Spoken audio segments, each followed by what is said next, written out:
Élixir de vie, il fournit de l'énergie et des nutriments à tout ce qui vit sur Terre. Sans lui, aucune forme de vie n'est possible. Invisible, il est présent dans chaque cellule. Le phosphore, essentiel et indispensable. Depuis l'apparition de la vie sur Terre il y a des milliards d'années, un cycle naturel distribue le précieux élément. Tout ce qui vit a besoin de phosphore et rejette du phosphore.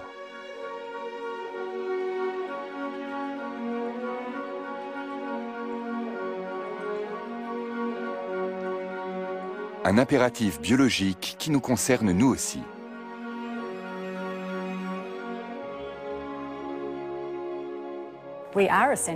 Nous sommes presque faits de phosphore. Il y en a dans nos os et dans notre ADN. Il est indispensable au transfert d'énergie vers le cerveau. Sans phosphore, la vie n'existerait pas. On ne pourra nourrir 9 milliards d'êtres humains que si on a suffisamment de phosphore, sous forme hautement concentrée. Dans le cas contraire, on ne pourra pas nourrir tout le monde. Il y aura encore des êtres humains sur notre planète, mais nettement moins. Un scénario très réaliste, car le cycle naturel du phosphore est menacé. Sous sa forme minérale, le phosphate est l'ingrédient essentiel de tous les engrais. Il procure aux plantes ce dont elles ont besoin pour pousser. Sans phosphate, les végétaux ne peuvent pas se développer. Autrefois, la décomposition de la matière organique couvrait naturellement leurs besoins. Mais avec l'explosion de la population mondiale, le cycle naturel du phosphate ne suffit plus. Les besoins en phosphate ne cessent d'augmenter, mais les ressources s'amenuisent. C'est une ressource non renouvelable qui va donc finir par se tarir. Tout comme le pétrole, elle n'est pas inépuisable. Le phosphore est un élément absolument essentiel et qui ne peut pas être remplacé. Nous ne l'utilisons pas comme il faudrait, alors qu'il est rare et précieux.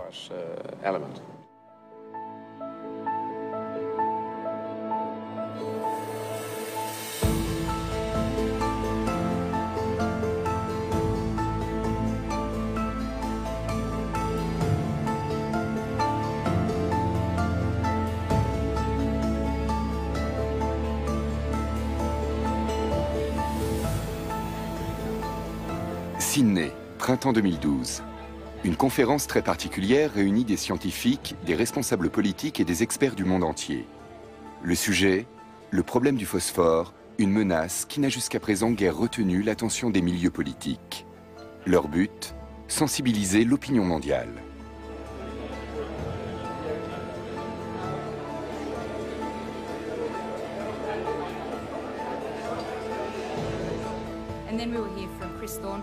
L'initiatrice de ce sommet est Dana Cordell. La jeune chercheuse craint une pénurie mondiale de phosphore. Un pic de phosphore va vraisemblablement se produire dans les prochaines décennies, entre 2030 et 2040.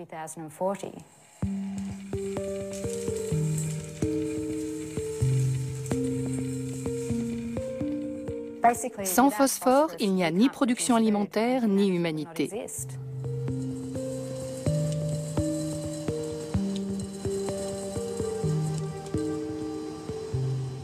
Pour produire de quoi se nourrir, l'humanité dépend totalement de l'extraction de phosphate. L'agriculture a son or vert, le phosphore et ses dérivés. Les phosphates sont présents dans tous les aliments ou sont utilisés pour les produire. Sans phosphate, nos assiettes seraient vides.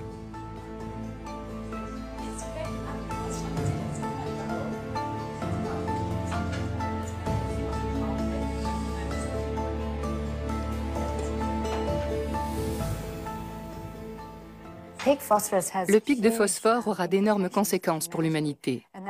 Parce qu'à un certain moment, l'exploitation du minerai de phosphate ne pourra plus suivre la demande de phosphore, en raison de facteurs économiques et énergétiques. Et ensuite, la production diminuera d'année en année. Nous ne savons pas exactement quand cela se produira, mais il y aura des conséquences extrêmement lourdes sur les capacités de l'humanité à produire sa nourriture.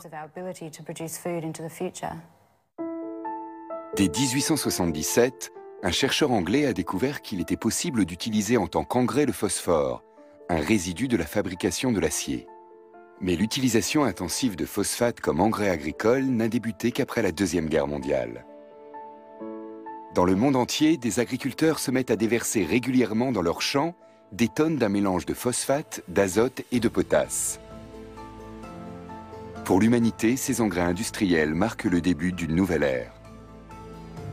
Avec ce qu'on appellera la révolution verte, les rendements sont multipliés par 10, permettant de nourrir toujours plus de monde. La population mondiale augmente à toute allure. Le phosphore devient le garant d'une population bien nourrie. La production massive de produits alimentaires commence. Autrefois, la récolte d'un agriculteur pouvait nourrir 4 personnes, contre 150 aujourd'hui.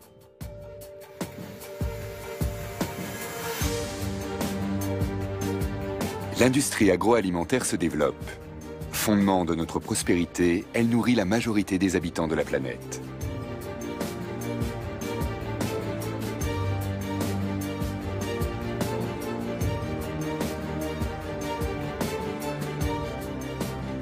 Sans machines ni engrais phosphatés, l'agriculture moderne ne serait plus performante.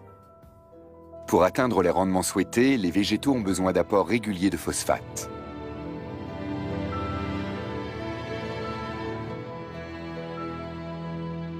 Il y a longtemps que la production naturelle d'humus par le cycle de la croissance et de la décomposition des matières organiques ne suffit plus. Un paradoxe qui inquiète les agronomes.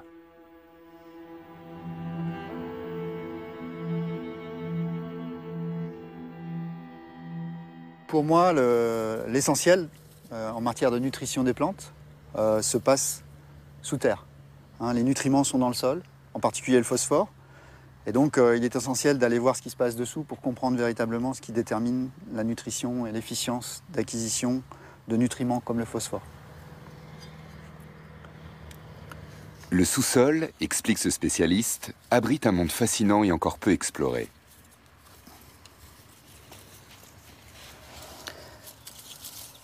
Voilà, ce que je voulais vous montrer, c'est qu'un système racinaire d'une plante, aussi petite soit-elle, ça peut représenter des kilomètres de racines. En fait, si on met bout à bout l'ensemble de ces petits segments de racines, on peut avoir au minimum 1 kilomètre, mais voire plus d'une dizaine de kilomètres de racines pour une seule plante. Et c'est absolument essentiel pour accéder aux nutriments qui sont dans le sol, en particulier le phosphore. Des processus biologiques essentiels se produisent dans les systèmes racinaires des végétaux. Si leurs racines reçoivent suffisamment de phosphate, les plantes agricoles modernes poussent bien et ont des rendements élevés. Mais dans le cas contraire, elles commencent à s'étioler. Pour survivre, elles adoptent de nouvelles tactiques qui ne sont pas sans conséquences pour l'homme.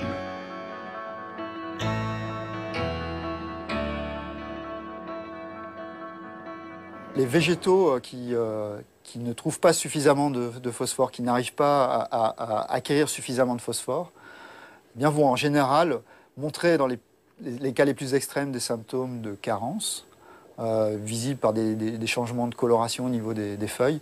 Et le plus souvent, en fait, vont simplement adapter leur croissance. C'est-à-dire, s'il y a moins de phosphore, ils vont produire moins de biomasse, former des plantes plus chétives. Et donc, d'un point de vue agricole, c'est un problème, puisqu'elles vont éventuellement ne pas produire de grains, ne pas produire en tout cas suffisamment de biomasse et de rendement pour être économiquement intéressantes. Autrement dit, sans phosphore, les rendements agricoles dégringolent.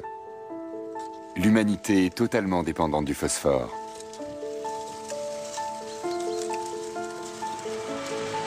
Mais les gisements mondiaux de phosphore s'épuisent. La pénurie est d'ores et déjà prévisible, d'autant plus qu'on ne trouve des gisements du précieux minerai que dans un petit nombre de pays.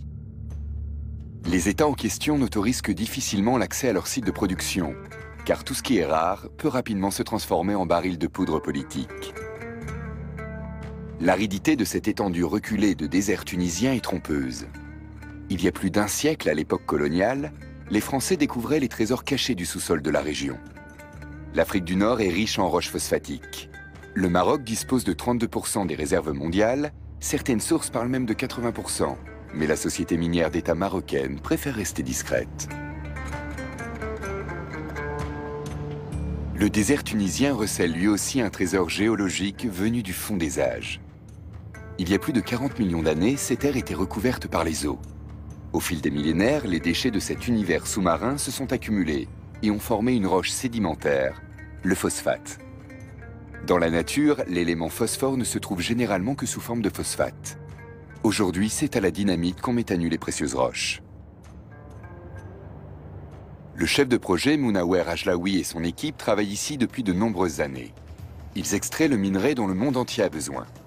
Les grands cratères qui jalonnent le paysage sont la vitrine de la mine à ciel ouvert. Les questions environnementales ne sont pas à l'ordre du jour. Sur le chantier, de lourds engins sont en action. Les explosions de grande ampleur sont quotidiennes. Un travail dangereux en l'absence de mesures de sécurité particulières. Pour éloigner les ouvriers de la zone de danger, de brèves indications par téléphone portable devront suffire.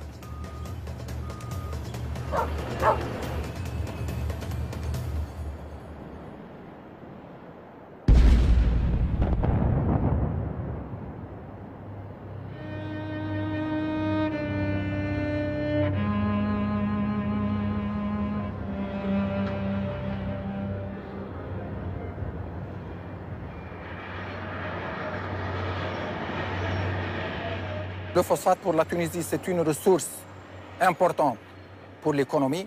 Alors on mise beaucoup sur la production, la transformation et l'exportation des dérivés de phosphate. Le phosphate, c'est ce que est en train de pousser l'engin. L'engin qui est un bulldozer. C'est le minerai du phosphate. Là, ce qui est en blanc, c'est la dalle de calcaire qui couvre les couches phosphatées. Pour atteindre la couche de phosphate, les ouvriers doivent d'abord creuser sur 8 mètres de calcaire. Les gisements deviennent de plus en plus inaccessibles car les meilleurs sites ont déjà été exploités jusqu'à la moelle. L'exportation par la compagnie des phosphates de Gafsa représente l'un des secteurs clés de l'économie tunisienne. La production annuelle est de 2 600 000 tonnes par an. Les réserves de cette mine, c'est au moins 35 années. Si l'extraction se poursuit à ce rythme, la valse des camions s'arrêtera dans 40 ans ou plus tard. La mine sera alors totalement épuisée.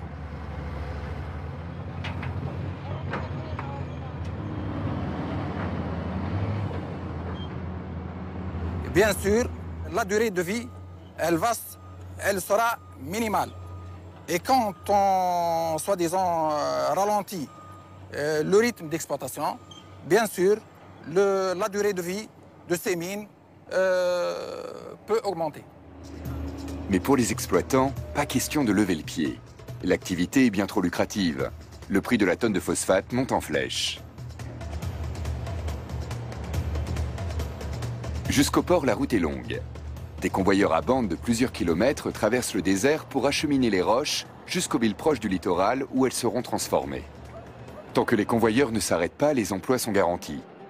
Dans les mines de phosphate, les salaires sont de 800 dinars par mois, soit environ 400 €. Presque autant qu'un médecin. Le phosphate du désert est l'or de la Tunisie.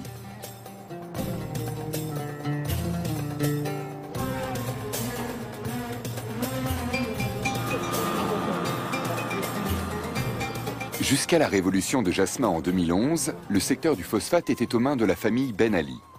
Elle encaissait les bénéfices et choisissait ceux qui pouvaient avoir leur part du gâteau. La révolution a créé un début de transparence dans le secteur du phosphate. De nombreux Tunisiens veulent travailler ici. Mais les places sont rares et les emplois hautement spécialisés.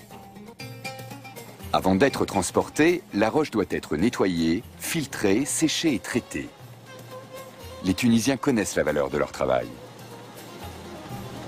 Moi, je crois que pour nourrir tout le monde, tous les gens du monde, il faut du phosphate pour enrichir la terre. Parce que la terre s'appauvrit en l'exploitant en agriculture. Donc, il faut l'enrichir avec le phosphate. Le phosphate, c'est un élément naturel du bon Dieu pour enrichir la terre, pour nous donner des fruits et des légumes qu'on doit manger. C'est pour faire manger au monde, le phosphate.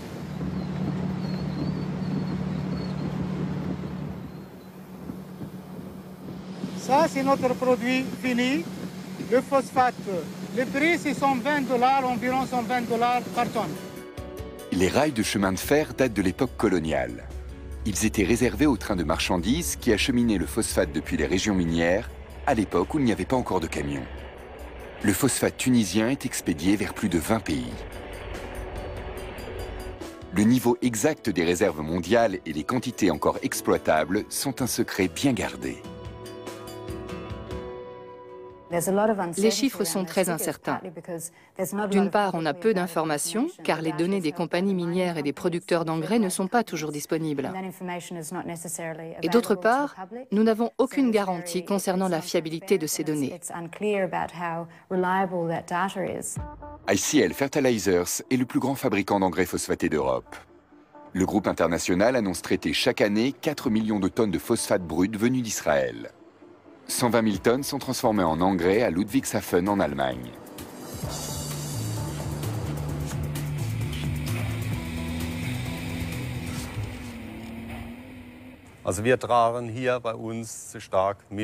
En produisant des engrais minéraux qui améliorent le rendement de l'agriculture, nous contribuons à nourrir la population mondiale. Comme le phosphate minéral n'est que difficilement assimilable par les végétaux, il doit subir un dernier traitement dans cette usine d'engrais. Le procédé est utilisé depuis des décennies. Le phosphate est d'abord concassé dans de grands broyeurs, puis additionné d'acide sulfurique, ce qui le rend soluble dans l'eau. Il passe ensuite dans d'immenses tambours de granulation et atteint enfin la consistance nécessaire pour être utilisé par les agriculteurs. Il ne doit pas former de poussière et être facile à doser. Les épandeurs modernes, utilisés en agriculture intensive, ne peuvent fonctionner qu'avec ces granulés.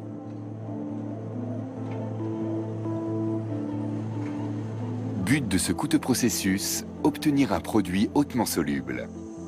Car la pluie devra rapidement entraîner l'engrais jusqu'aux racines des plantes pour compenser efficacement les manques de nutriments du sol. Voilà comment les roches du désert se transforment en superphosphate. Nous ne produisons que des engrais phosphatés. Il y a du phosphore dans tous nos produits. Sans phosphate, aucun de nos procédés ne fonctionne. Le groupe produit 550 000 tonnes d'engrais phosphatés par an. On estime la quantité mondiale de phosphate naturel extrait et transformé à 140 millions de tonnes par an, dont 90% seront utilisés comme engrais agricoles.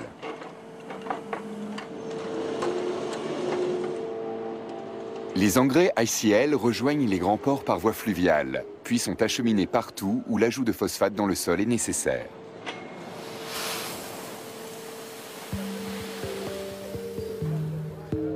Pour de nombreux scientifiques, cet usage massif des phosphates est irresponsable. C'est l'avis de Léon Corving. L'utilisation des phosphates est un processus linéaire. Les phosphates sont extraits du sol. On en perd une partie au cours de leur transformation en engrais. Puis lors de leur utilisation dans l'agriculture, où se produit l'essentiel des pertes, qui s'élèvent à 70-80%. L'agriculture industrielle moderne fonctionne à sens unique. Les produits alimentaires sont produits à la campagne et consommés dans les villes, où vivent la plupart des consommateurs. Le ruissellement et l'érosion entraînent ensuite le phosphate dans les cours d'eau, puis jusqu'à la mer. Là aussi, le phosphore est source de vie, mais d'une vie dangereuse. Des algues prolifèrent et consomment tout l'oxygène de l'eau, créant des marées vertes, voire des zones mortes. Gaspillé inconsidérément, le phosphore, cet élixir de vie, sème la mort et la désolation. En outre, dans la nature, le phosphate n'existe pratiquement pas à l'état pur. Il est mêlé à de nombreux autres éléments hautement toxiques. S'il n'est pas purifié, ces substances nocives se retrouvent dans les champs. Personne n'est au courant. Quand on dit qu'il y a de l'uranium dans les engrais qu'on met dans les champs, les gens ont du mal à le croire. Les paysans partent du principe que les engrais qu'on leur vend sont propres, qu'ils ne contiennent que les nutriments dont la liste figure sur les emballages. Mais l'étiquetage ne précise pas que l'engrais contient également de l'uranium ou du cadmium. Avec les engrais phosphatés, la quantité d'uranium présente dans les champs a été multipliée par 4. Si on fait le calcul, rien qu'en Allemagne, on arrive à 114 tonnes d'uranium déversées dans les champs chaque année. Ça suffirait à fournir du courant à environ 2 millions de ménages, si seulement il pouvait être utilisé pour cela.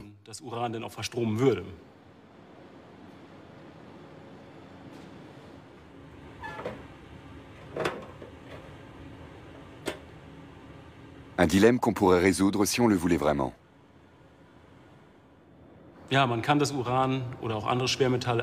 On peut séparer l'uranium et d'autres métaux lourds.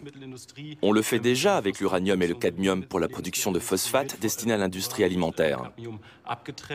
Mais cela a un coût élevé qui se répercute sur le prix des produits.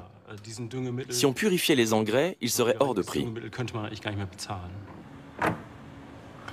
On continue donc de répandre des engrais contenant de l'uranium à l'insu des agriculteurs, qui n'ont de toute façon pas d'autre solution. La quantité de métaux lourds présente dans les roches phosphatées est très variable, mais elle n'est jamais anodine. Pourtant, selon les employés des mines tunisiennes, il n'y a pas lieu de s'inquiéter. Le phosphate, c'est riche en métaux précieux qu'on utilise dans la métallurgie, aussi dans des industries chimiques. Je ne suis pas spécialiste dans ça, mais je sais que le phosphate est très riche en métaux précieux. Il y a le cadmium, le chrome, il y a même l'uranium dans les phosphates. Je ne vois pas qu'il y a un danger, puisque j'ai 20 ans ici, je ne sens rien, je suis en bonne santé, il n'y a pas de danger. Ni l'Allemagne ni la France ne possèdent de gisements de phosphate. Les deux pays dépendent à 100% des importations, quelle que soit la qualité des produits qu'on leur livre. Cela dit, même si les engrais ne contenaient pas d'uranium, le problème resterait entier, car le monde consomme du phosphate, comme si les ressources étaient inépuisables.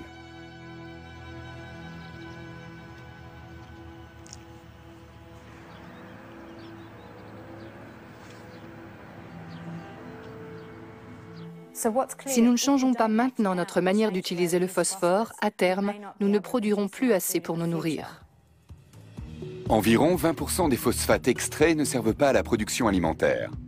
Tous les ans, des millions de tonnes de phosphate se retrouvent dans des produits de la vie quotidienne, qui, à la différence des plantes céréalières, n'en ont pas absolument besoin. Le public n'est pas sensibilisé au risque de pénurie de phosphore, et il n'existe aucune réglementation concernant l'utilisation de cette ressource menacée. Tant que ce n'est pas interdit, les industriels utilisent des phosphates, comme agent de rétention d'eau dans les produits à base de viande, comme agent levant en pâtisserie, comme exhausteur de goût dans les sodas, comme adoucissant dans les lessives et les produits vaisselle, ou comme agent polisseur dans le dentifrice.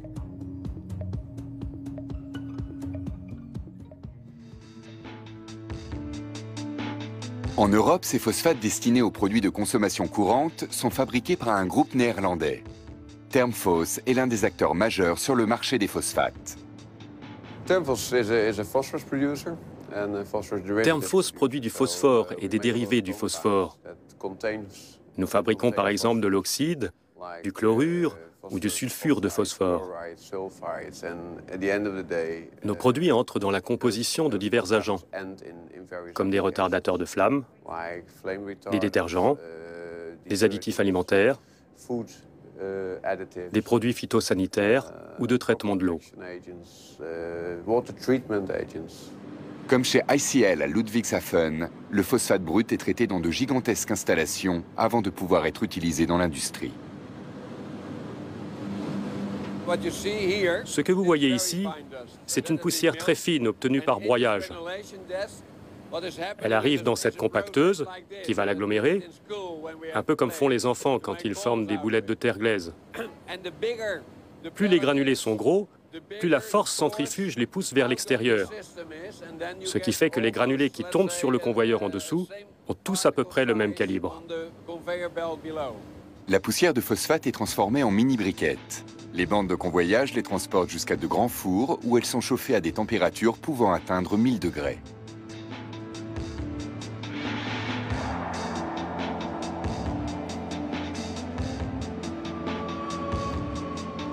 Ce procédé onéreux est destiné à faire passer le phosphate de l'état solide à l'état gazeux.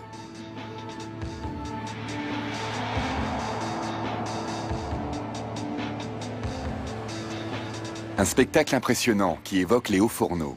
Sauf qu'ici, la masse rougeoyante n'est qu'un résidu. C'est au niveau supérieur que se joue l'essentiel.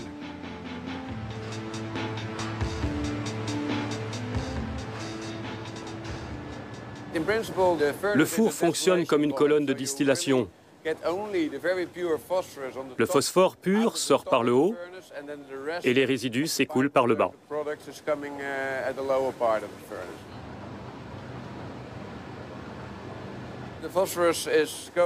Le phosphore sort sous forme gazeuse, puis passe à travers un filtre électrostatique qui le débarrasse de ses poussières. Ce qui reste, c'est un mélange de monoxyde de carbone et de phosphore. On fait redescendre la température du phosphore jusqu'à 70-80 degrés, où il devient liquide. C'est sous cette forme que nous le stockons généralement, en le recouvrant d'eau pour qu'il ne soit pas en contact avec l'air. Débarrassé de toutes ces impuretés, le phosphore liquide est amené par un système de conduit jusqu'à un grand parc de stockage, où il est conservé avant d'être traité.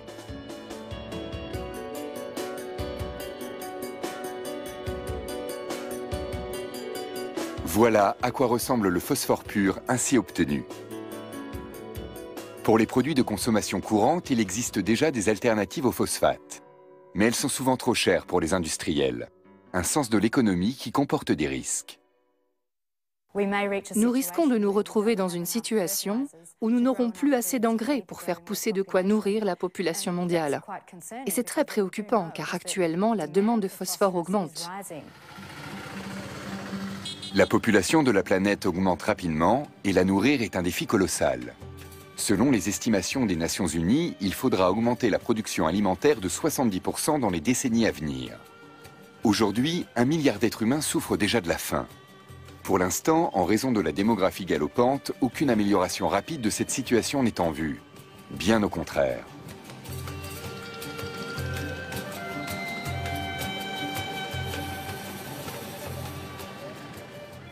Tous les paysans de la planète ont besoin d'avoir accès au phosphore, mais les ressources disponibles sont contrôlées par une poignée de pays.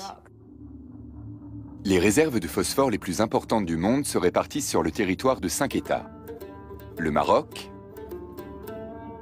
l'Afrique du Sud, la Jordanie, la Chine et la Floride aux États-Unis. La plupart des pays qui possèdent des gisements de phosphore se trouvent dans des régions politiquement instables. Le Maroc occupe illégalement le Sahara occidental depuis des décennies et y exploite les mines de phosphate. Une véritable bombe à retardement. Imaginez qu'il s'agisse d'eau. Si 2 pays possédaient toutes les réserves d'eau potable de la planète, ce serait un énorme problème. Comme il ne serait pas question de dépendre exclusivement de ces 2 pays, nous nous mettrions en quête d'autres ressources, de sources locales, et nous investirions dans le recyclage de l'eau.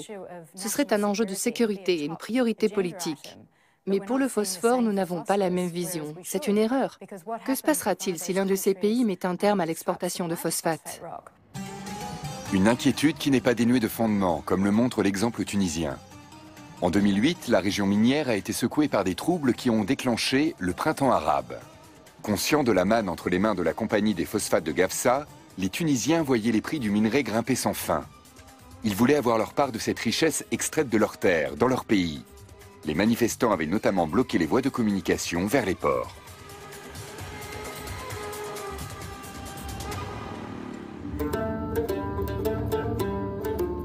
Depuis la révolution de 2011, l'industrie tunisienne du phosphate connaît des grèves à répétition. Les sites sont régulièrement bloqués. Sans transport, pas d'exportation. Pendant que le précieux minerai s'accumule dans les entrepôts, les stocks du reste du monde s'épuisent. Pas besoin d'être visionnaire pour imaginer comment les pays industrialisés, dépendants du phosphate, réagiraient à ce type de situation en cas de pénurie. Ce qu'il pourrait se passer s'il n'y avait plus de fournisseurs et que les besoins en phosphate devenaient l'enjeu principal des problèmes internationaux, comme aujourd'hui le pétrole.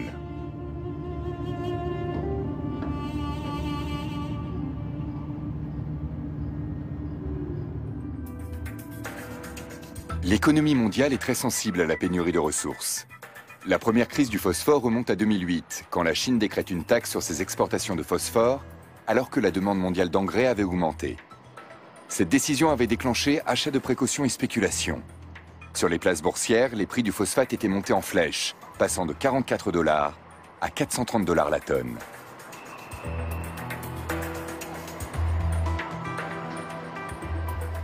Ce qui s'est produit en 2008 était dû à une pénurie de roches phosphatées. Les prix avaient augmenté de 800% et il y a eu de lourdes conséquences. La situation est ensuite retournée à la normale. Mais la flambée des prix a empêché de nombreux paysans d'acheter des engrais, ce qui a eu des répercussions à la fois sur leurs revenus et sur la production agricole. La lutte pour le phosphate fait ses premiers morts en Inde lors de la crise de 2008. Les sols y sont pauvres et le pays a d'importants besoins en matière d'engrais. En juin 2008, une manifestation rassemble des centaines de paysans qui ne peuvent plus payer leur engrais. La police ouvre le feu. Bilan, 2 morts et plusieurs blessés. Selon moi, il est essentiel d'avoir des politiques internationales et des structures de gouvernance qui garantissent que les paysans auront accès au phosphate. Les marchés et l'industrie ne doivent pas pouvoir décider seuls de la disponibilité d'un élément indispensable à l'agriculture et donc à notre survie. Les réserves mondiales de phosphore sont limitées. Pour autant, la catastrophe n'est pas inéluctable. Le phosphore présent sur notre planète ne peut pas réellement s'épuiser. C'est un élément chimique, il ne peut pas être détruit. Le problème, c'est plutôt la concentration. Il nous faut du phosphate sous une forme suffisamment concentrée pour qu'on puisse l'utiliser. Une source de phosphate non négligeable se trouve en nous, les humains. Un adulte en évacue 1,7 g par jour, dont 60% dans l'urine.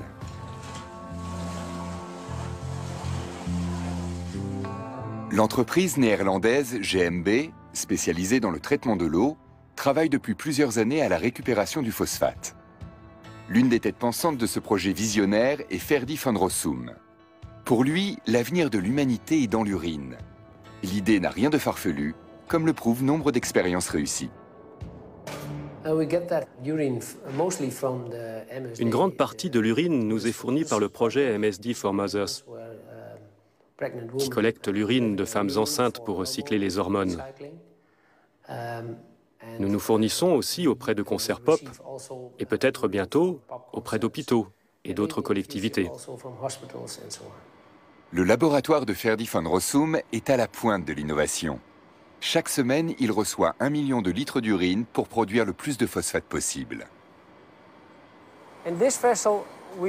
Nous mettons l'urine dans cette cuve. L'urine contient beaucoup de phosphore que nous essayons de récupérer. Ici, on a du magnésium qui va s'écouler dans l'urine et va réagir avec le phosphore pour former de la struvite. La struvite est un minéral au pouvoir fertilisant élevé. Quand l'urine repose un certain temps, elle libère de la struvite que l'ajout de magnésium aide à fixer. Voici le produit hautement concentré, obtenu après traitement de plusieurs milliers de litres d'urine. Mais le procédé est encore coûteux et le rendement peu élevé. Environ 3 kg de struvite par mètre cube d'urine. C'est un excellent moyen de purifier l'eau, tout en fabriquant un produit utile et précieux. Mais pour l'instant, la fabrication de ce produit de substitution revient beaucoup plus cher que l'exploitation des mines de phosphate.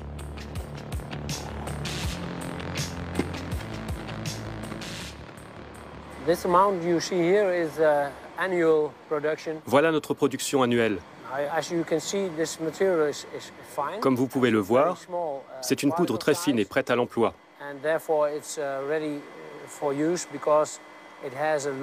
Elle a une basse solubilité, mais ça suffit pour faire pousser les cultures.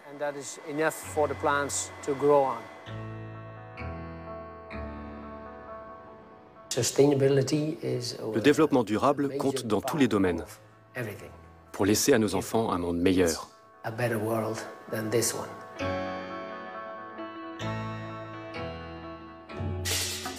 Une petite commune de la vallée de Katmandou au Népal pourrait servir de modèle à l'ensemble du tiers-monde. Ces quelques 6000 habitants vivent presque exclusivement de l'agriculture.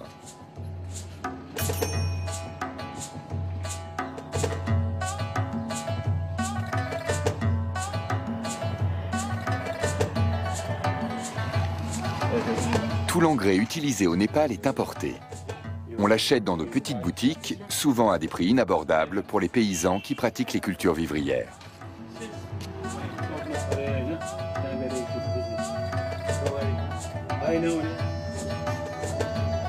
Mais un projet pilote va peut-être changer la donne. L'Institut suisse de recherche sur l'eau et AVAG incite les habitants à recycler leur urine. Celle-ci est recueillie dans des toilettes à séparation traditionnelle. But de l'opération, améliorer les conditions d'hygiène tout en rendant les paysans moins dépendants des engrais trop chers pour eux. 100 familles témoins collectent leurs urines et apportent les bidons pleins à la fabrique.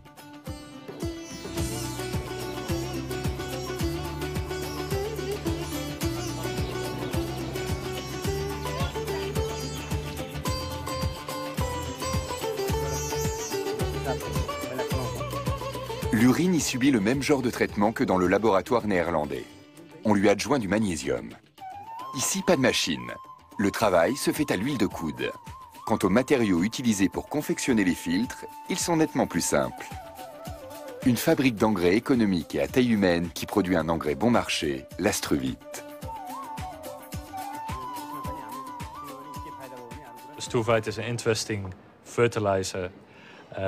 La struvite est un engrais intéressant, mais elle a aussi des inconvénients.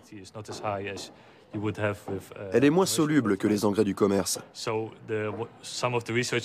Avec les industriels, nous sommes en discussion pour développer la recherche sur de nouveaux produits qui seraient à la fois plus solubles dans l'eau et de meilleure qualité que les engrais du commerce.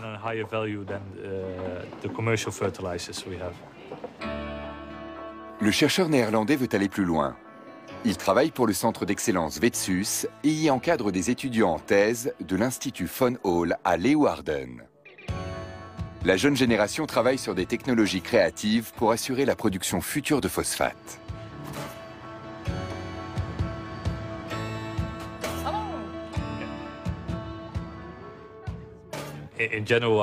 Je veux que mon travail soit utile à la société. C'est aussi pour cette raison que j'ai choisi d'étudier le génie chimique, parce que je voulais contribuer à résoudre les problèmes d'environnement. La question du phosphate m'intéresse particulièrement, parce qu'elle est intimement liée à la vie. Nous avons besoin de manger pour vivre, et pour produire notre nourriture, il faut des engrais comme le phosphate. Une autre piste pour récupérer le phosphate serait d'utiliser des algues.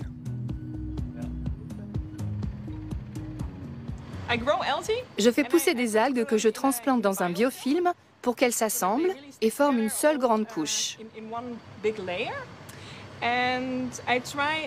J'essaie de savoir s'il est possible d'utiliser ce biofilm d'algues pour le traitement des effluents municipaux. Le but, c'est que les algues absorbent le précieux nutriment dans l'eau des stations d'épuration. Quand elles seront récoltées, elles auront donc une teneur élevée en phosphore.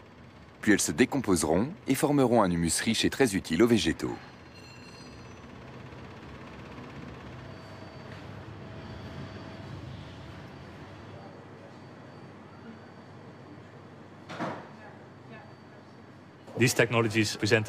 Ces technologies représentent des améliorations par rapport à la situation actuelle. Mais je pense qu'il reste beaucoup de défis à relever pour aller encore plus loin. Et c'est là-dessus que je travaille actuellement, à essayer d'inventer les technologies du futur. Une autre idée est la double valorisation de l'urine. On commence par fabriquer de la struvite à l'aide de ces appareils. Le procédé fonctionne bien. Mais ensuite, au lieu d'être jetés, les résidus sont réutilisés pour fabriquer du courant électrique.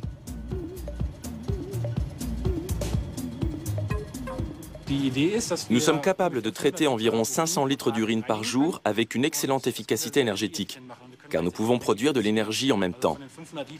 Avec 500 litres d'urine, on peut en principe produire une dizaine de kilowattheures par jour. 10 kWh, c'est à peu près ce que consomme un sèche-cheveux pendant 10 heures. Pour l'instant, les procédés utilisant l'urine ou les algues n'en sont qu'au stade expérimental. Le recyclage du phosphate est une des solutions. Mais pour l'heure, le plus urgent est de réduire la consommation.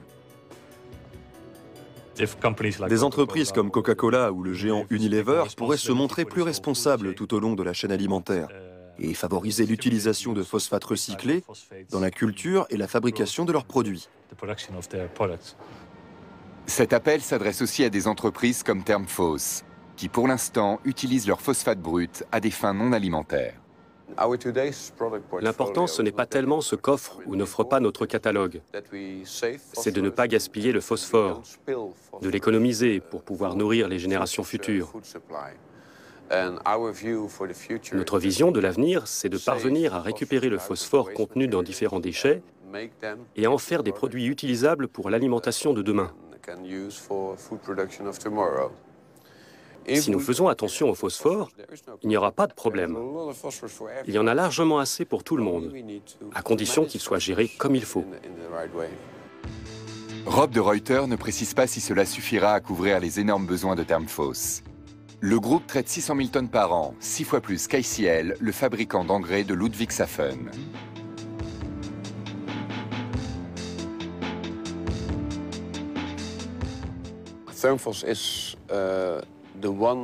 Termphos est le seul producteur de phosphore au monde qui ne possède pas de mine de phosphate. Ça signifie que nous sommes aussi les seuls à savoir produire du phosphore à partir de toutes les sources possibles. Notre but est ambitieux. Remplacer d'ici 2020 la totalité de la roche phosphatée par ce que j'appellerais une roche urbaine.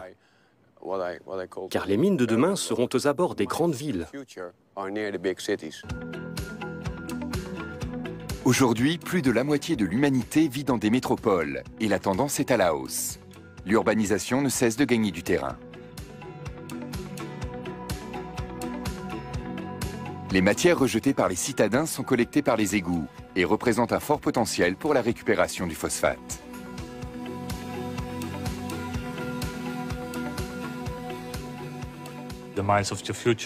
Les mines du futur, ce sont les eaux usées et le lisier dont on peut extraire du phosphate. C'est ce qu'on appelle des mines urbaines. À eux seuls, les rejets des Allemands représentent 200 000 tonnes de phosphate. 40 000 pourraient être récupérés par le recyclage des eaux usées, près de la moitié des importations annuelles du pays. Les stations d'épuration, un Eldorado caché, difficile à imaginer, n'empêche que cette boue peu ragoûtante a une valeur inestimable. Un potentiel qui n'a pas échappé à la société néerlandaise SNB. Ici, on s'intéresse aux cendres de boue d'épuration. Venues de toute l'Europe, elles sont un succédané de phosphate. Les boues d'épuration sont riches en phosphate, mais ne peuvent être répandues dans les champs, car elles contiennent trop de métaux lourds.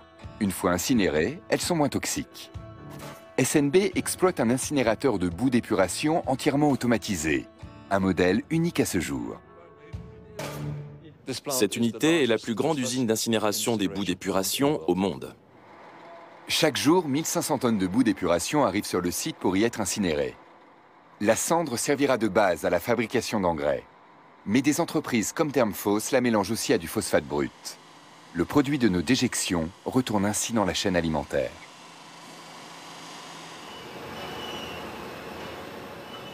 Les boues d'épuration seraient-elles une solution à nos problèmes de production alimentaire?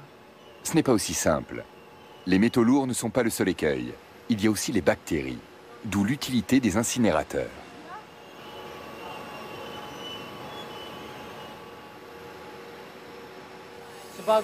Environ 950 degrés Celsius.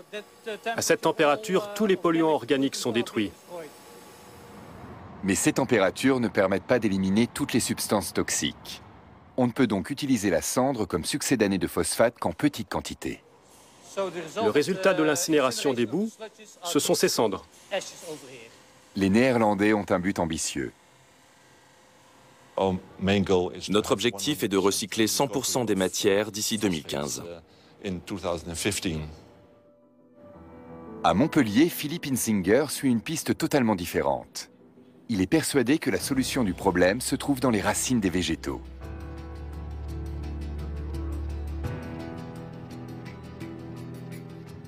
Pour moi, c'est ce qui est d'autant plus intéressant, c'est que le système racinaire est enfoui. Il est difficile à appréhender, il est difficile à mesurer, il est difficile à observer. Et il est aussi extrêmement divers. Il y a surtout des fonctionnements très très différents d'une espèce à l'autre, et même éventuellement au sein d'une même espèce.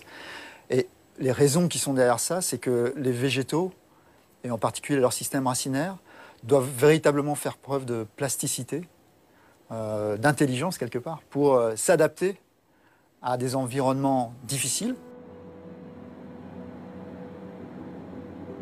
Cette capacité naturelle qu'ont les plantes de s'adapter pourrait être une solution. Au cours de ses recherches, l'agronome a découvert que certaines plantes cultivées poussent nettement mieux que les autres, même avec peu de phosphate.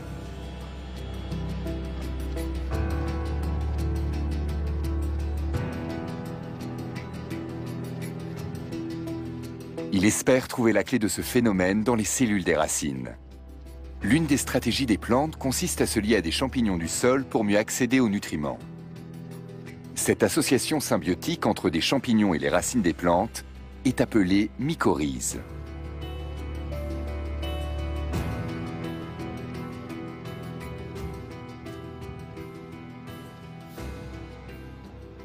Une première voie consiste à essayer d'identifier des plantes cultivées, de sélectionner des plantes cultivées qui sont plus efficaces, efficientes, c'est-à-dire qui sont capables de mobiliser le phosphore dans le sol tel qu'il est et de se dispenser de l'apport de quantités supplémentaires de phosphore sous forme de fertilisants. Mais certaines plantes s'en sortent très bien sans l'aide des champignons présents dans le sol. Les racines doivent donc avoir une deuxième stratégie. Philippe Hinsinger et son équipe développent des méthodes extrêmement sophistiquées pour étudier les délicates racines et leurs processus physiologiques et chimiques complexes. Ils découvrent de premiers éléments dans l'environnement des fins systèmes racinaires, la rhizosphère. La deuxième stratégie, qui est très généralisée, qui est très variable suivant les espèces végétales et au sein d'une même espèce suivant les variétés, consiste en fait à modifier l'environnement autour de chacune des racines, de façon à modifier la disponibilité du phosphore. Reste à voir quelles plantes en sont capables en plein champ dans une terre manquant de phosphate. À l'aide d'un scanner spécial, les scientifiques peuvent suivre la croissance des racines de très près.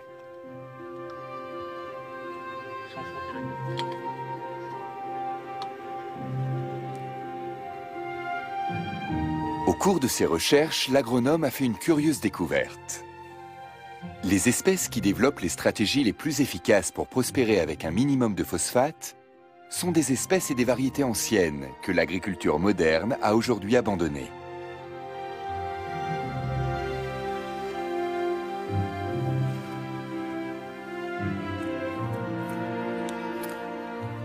En fait, on a devant nous ici véritablement un patrimoine génétique extrêmement divers, des plantes, des variétés anciennes, des variétés modernes. Et l'enjeu pour le futur, pour l'humanité, c'est réellement de revenir en arrière, de réexploiter. Se remettre à cultiver des variétés tombées dans l'oubli, la biodiversité est l'une des clés de l'avenir. Y a-t-il encore d'autres pistes ? Nous devons aussi réduire notre consommation de phosphore. Il y a beaucoup de gaspillage à tous les niveaux, dans les mines, dans les champs, dans nos assiettes. En gaspillant moins, nous pouvons limiter la demande et prolonger considérablement la durée de vie des réserves. En tant que consommateur, la principale option est de passer au régime végétarien. Pour produire de la viande, on utilise beaucoup plus d'engrais phosphatés qu'en cultivant des végétaux destinés aux humains. La consommation de viande des pays riches fait grimper les besoins en engrais. Pourrons-nous continuer à utiliser des céréales pour nourrir les animaux? Tout dépendra de l'usage que nous ferons des réserves de phosphore à l'échelle planétaire. Pour produire 1 kg de viande, il faut cultiver 16 kg de céréales. Et la consommation mondiale de produits carnés ne cesse d'augmenter.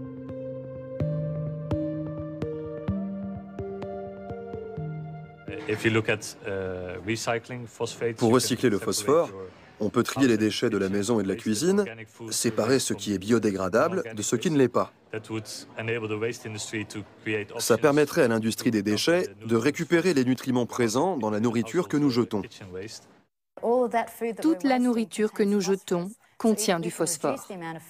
Si nous réussissons à réduire le gaspillage, nous pouvons faire baisser les besoins mondiaux en phosphore.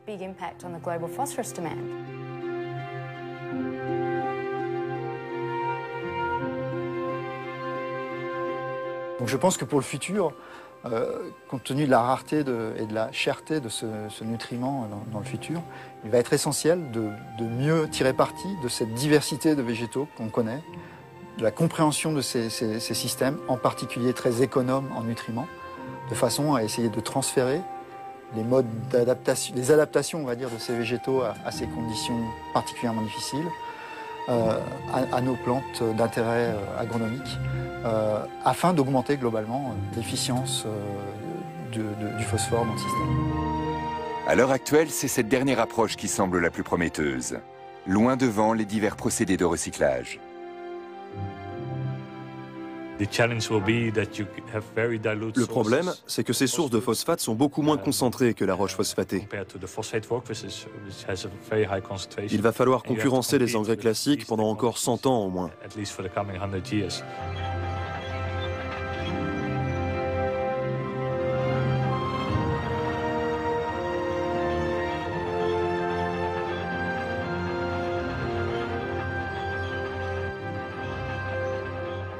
La bonne nouvelle, c'est qu'il est possible d'éviter la crise en nous engageant dans diverses directions. Il n'y aura pas une solution unique.